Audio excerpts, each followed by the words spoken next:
好，来继续来看台北市卫生局今仔日来公布到去年违规广告再发的统计，总共开出的罚单806张，总金额高达6480万，拢是广告的内容伤过碰风咯。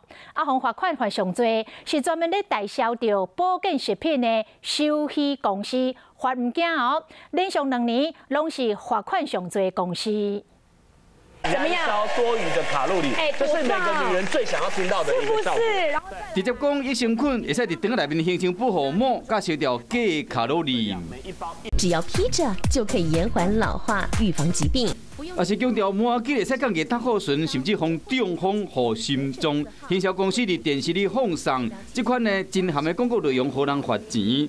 台北市卫生局统计，109年药品、化妆品罚款的专门代销保健食品的收虚公司、卖衫裤、医疗器材、特别策略行销公司，拢是被罚款的冠军，2件各罚176万。第3名是卖化妆品的进运公司，毛124万。其中收虚已经是连续2年罚钱第1名的公司。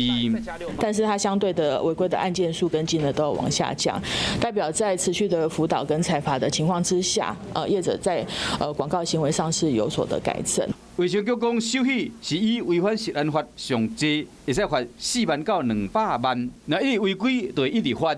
所谓的查气跟消费者保护的部分，当然是以所谓的社群网站的难度会更高。